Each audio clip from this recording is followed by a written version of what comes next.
आज तेलंगाना के foundation day पे सबसे पहले सभी को बहुत बहुत बधाई देता हूं, बहुत बहुत शुभकामना देता हूं। जय तेलंगाना, जय जय तेलंगाना।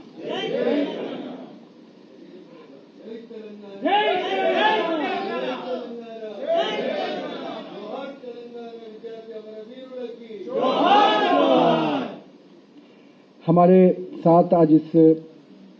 विशेष कार्यक्रम में हमारे प्रदेश के अध्यक्ष रामचंद्र राव जी, हमारे केंद्रीय मंत्री जी किशन रेड्डी जी, भारतीय जनता पार्टी के ऑर्गेनाइजेशनल जनरल सेक्रेटरी तेलंगाना से आदरणीय चंद्रशेखर जी, श्री एम रघुनंदन राव जी, हमारे सांसद और श्रीमती दीपिका रेड्डी जी जो हमारी पद्मश्री विजेता हैं, मैं उनको भी अभिनंदन करता हूं। हमारे संचालन कर रहे वीरेंद्र गौड़ जी, मेरे मित्र महिपाल रेड्डी जी, यहाँ पे उपस्थित सभी अपने इस फाउंडेशन डे के अवसर पे तेलंगाना के अपने सभी यहाँ के जो रेसिडेंशियल की एसोसिएशन है उसके सभी सदस्यगण, आज तेलंगाना के इस स्थापना दिवस के अवसर पे आप सबके बीच में उपस्थित होकर मैं भी अपने आप को गौरवान्वित महसूस कर रहा हूं। और शुरू से हमारे श्रद्धेय अटल बिहारी वाजपेयी जी के समय से हमेशा हमारा मानना रहा कि हम छोटे राज्यों को विकास के पैमाने पर जोड़ने का प्रयास करते रहे, और यही कारण है अटल जी के नेतृत्व में भी हम लोगों ने झारखंड, छत्तीसगढ़ और उत्तराखंड जैसे राज्यों के निर्माण में उनके नेतृत्व में एक बड़ा फैसला हुआ, और बाद के दिनों में तेलंगाना के रूप में भी विकास को सामने रखते हुए अंतिम व्यक्ति तक विकास की योजनाएं पहुंचे, इसकी चिंता करते हुए अलग तेलंगाना के राज का समर्थन हमेशा भारतीय जनता पार्टी ने शुरू से किया। आज के दिन मैं निश्चित रूप से अपने लौह पुरुष सरदार वल्लभ भाई पटेल जी को भी नमन करना चाहता हूं, जिनकी दृढ़ नेतृत्व में ही हैदराबाद और तेलंगाना को निजाम के शासन से मुक्ति मिली। और हम कह सकते हैं आज जो हम एक भारत और श्रेष्ठ भारत की कल्पना की बात करते हैं, तो मैं मानता हूं उस कल्पना को आजादी के बाद किसी एक शख्स ने पूर्ण रूपेण शुरू किया, और कहीं न कहीं भारत के उन सभी छोटे राज्यों को एक भारत और श्रेष्ठ भारत के साथ जोड़ने का जो काम किया, उसमें निश्चित रूप से सरदार वल्लभ भाई पटेल जी को याद करना हम सबके लिए स्मरण करने का दिन है। मैं उनको नमन करता हूं। बस एक कसक उनके मन में रह गई थी, उस कसक को भी हमारे नेता माननीय प्रधानमंत्री नरेंद्र मोदी जी ने दूर किया, और 370 और 35A के रूप में भी हम आज कहीं न कहीं कह सकते हैं कि पूरी तरह से एक भारत श्रेष्ठ भारत की कल्पना आज भारत में सभी राज्यों को विकास के साथ उनके सम्मान और उनके विरासत, उनकी संस्कृति को बनाते हुए हम आगे बढ़ रहे हैं। मेरे तेलंगाना के सभी भाई बहनों, तेलंगाना के निर्माण में जिस प्रकार का संघर्ष, बलिदान और आत्मसम्मान के साथ जो बड़ी यात्रा आप लोगों ने की, संघर्ष की यात्रा, मैं निश्चित रूप से आज के दिन उन सभी बलिदानियों को, उन सभी वीर पुरुषों को नमन करता हूं, जिन्होंने इस तेलंगाना के निर्माण में अपनी जीवन की आहुति दी, संघर्ष किया। आज के दिन निश्चित रूप से उनको नमन करने की नमन करता हूं, और साथ ही साथ उनके संघर्षों के लिए निश्चित रूप से उनके सपनों का तेलंगाना जैसा बनना चाहिए, शायद अभी भी उस दिशा में हम पीछे हैं, और हमारा सपना भारतीय जनता पार्टी का जो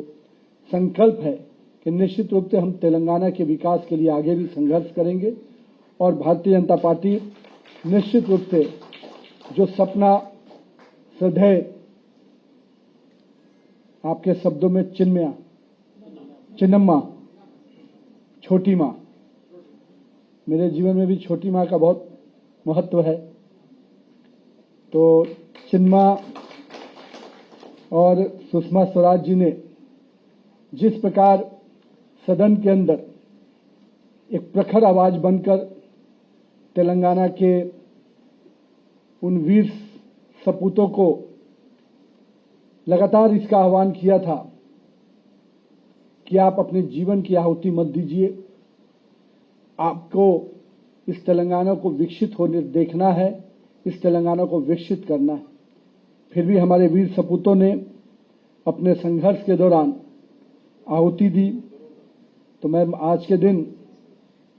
सुषमा स्वराज जी को भी नमन करता हूं और उनके उस प्रखर आवाज जो संसद में उन्होंने उठाया, कहीं ना कहीं तेलंगाना के सपनों को साकार करने की दिशा में बहुत बड़ा कदम था। लेकिन मित्रों,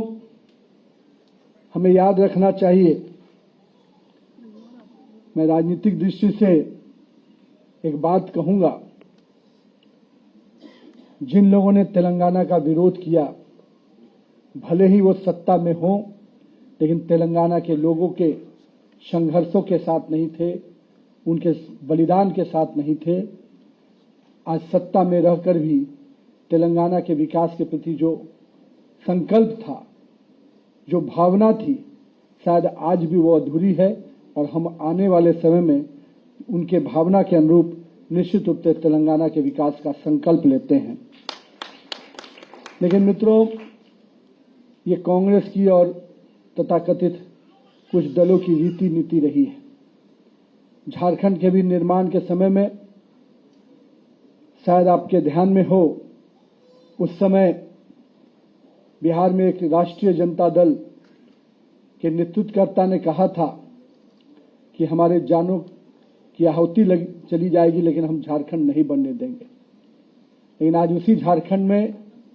सत्ता की गलियारे में झारखंड बनाने के बाद सत्ता में बैठे हैं, लेकिन शायद झारखंड की चिंता नहीं करते। मित्रों, कांग्रेस ने 1969 में भी जिस प्रकार से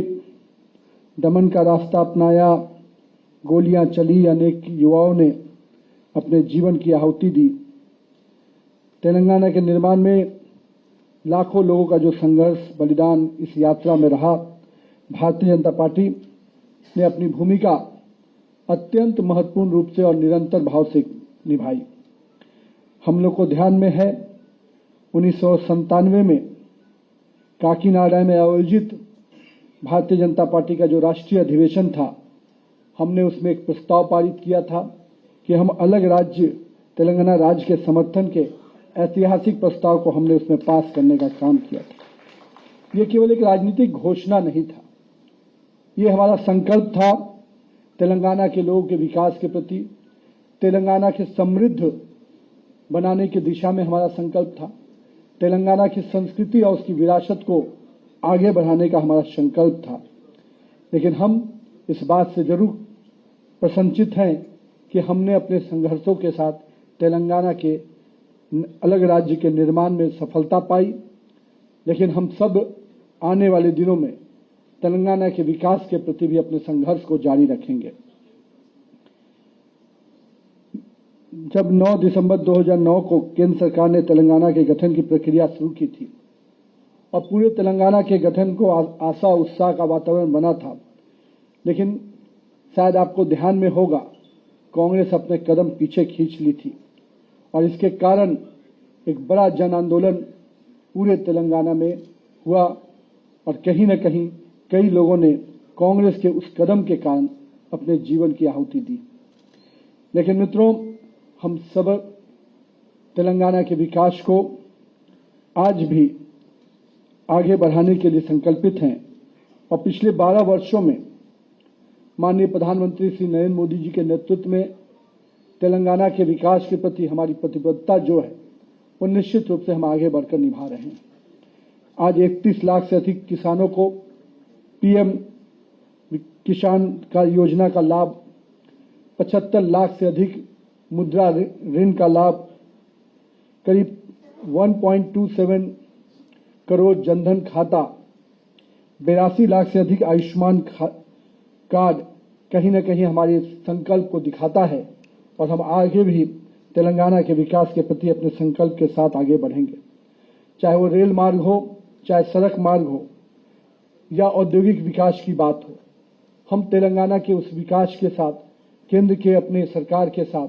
निश्चित रूप से संकल्प को पूरा कर रहे हैं। अभी तक 2600 किलोमीटर से अधिक राष्ट्रीय राजमार्ग का निर्माण पिछले 12 वर्षों में हुआ है, कहीं न कहीं हमारे संकल्प को दिखाता है। बीबी नगर में एम्स की स्थापना निश्चित रूप से हमारी भावना को दिखाता है। रामागुंडम उर्वरक संयंत्र केंद्र का पुनरुद्धार करना, ऐसे कई योजनाएं हैं जो आज तेलंगाना के विकास के प्रति हमारे संकल्प को दिखाता है। आज वंदे भारत ट्रेन में 5-5 जोड़ी ट्रेनें वंदे भारत की तेलंगाना से चलती हैं, तो कहीं न कहीं हम जो समृद्ध तेलंगाना बनाना चाहते हैं उस दिशा में आगे हम लोग बढ़ रहे हैं। लेकिन मित्रों, हम जानते हैं कि अगर हमको विकसित 2047 में नरेंद्र मोदी के सपनों का भारत 2047 में विकसित भारत बनाना है, तो तेलंगाना को भी समृद्ध रूप से, संपूर्ण रूप से विकसित बनाने का संकल्प हमको पूरा करना है। और हम आज तेलंगाना के 4 करोड़ लोगों को जहां तेलंगाना के दिवस पे, उनके स्थापना दिवस पे बधाई देते हैं, वहीं हम उस संकल्प को दोहराते हैं कि हम तेलंगाना के विकास के प्रति आज भी पूरी तरह से संकल्पित हैं और आने वाले समय में तेलंगाना की जनता का जिस प्रकार से उनको भ्रष्टाचार की बात हमारे माननीय मंत्री जी कर रहे थे, एक भ्रष्टाचारी से निकले तो दूसरा भ्रष्टाचारी ने उसका जगह ले लिया। तेलंगाना के गरीब जनता को निश्चित रूप से जो सरकार मिलनी चाहिए थी, जिस सपने को देख संघर्ष किया गया कि हम तेलंगाना बनाएंगे तो हमको अपने विकास के मॉडल मिलेंगे, वो सपना शायद अभी अधूरा है। और हम कह सकते हैं कि लोगों ने तेलंगाना के को एटीएम के रूप में यूज करना शुरू किया है और हम मानते हैं कि तेलंगाना के लोगों के खून पसीने का पैसा आज कांग्रेस के दरबार में सज रहा है। लेकिन आने वाले समय में हम भारतीय जनता पार्टी के कार्यकर्ता के साथ निश्चित रूप से अपने तेलंगाना के उस संकल्प को पूरा करेंगे और जो संघर्ष हमें करना है हम संघर्ष करेंगे, लेकिन तेलंगाना के लोगों को समृद्ध बनाने के लिए, तेलंगाना के विकास को समृद्ध रूप से विकसित भारत से जोड़ने के अपने संकल्प को पूरा करेंगे। आप सभी को आज के इस अवसर पे बहुत बहुत शुभकामना देता हूं, बधाई देता हूं। मुझे दशारथी जी की, जिन्होंने जय तेलंगाना के उस पोएम को, कविता को लिखने का काम कर रही थी, तो उनको जेल भेजने का काम किया गया था। वो शब्द मुझे अभी हमारे साथी ने मुझे बताया तो मुझे लगा कि मुझे आपके सामने जरूर रखना चाहिए। ना तेलंगाना कोटि रत्नलाला वीणा। निश्चित रूप से ये शब्द कहीं ना कहीं हमारे संघर्षों को दिखाता है, हमारे समर्पण को दिखाता है। मैं तेलंगाना वासियों से कहूंगा कि आपके संघर्ष को भारतीय जनता पार्टी निश्चित रूप से हमेशा स्मरण करती रहेगी और आपके प्रति, तेलंगाना के विकास के प्रति जो सपना आपने देखा है, उस सपने को पूरा करने का हमारा संकल्प निश्चित रूप से और मजबूत होगा। नरेंद्र मोदी के नेतृत्व में हम तेलंगाना के विकास के प्रति पूरी तरह से संकल्पित होकर आगे बढ़ेंगे। बहुत बहुत धन्यवाद।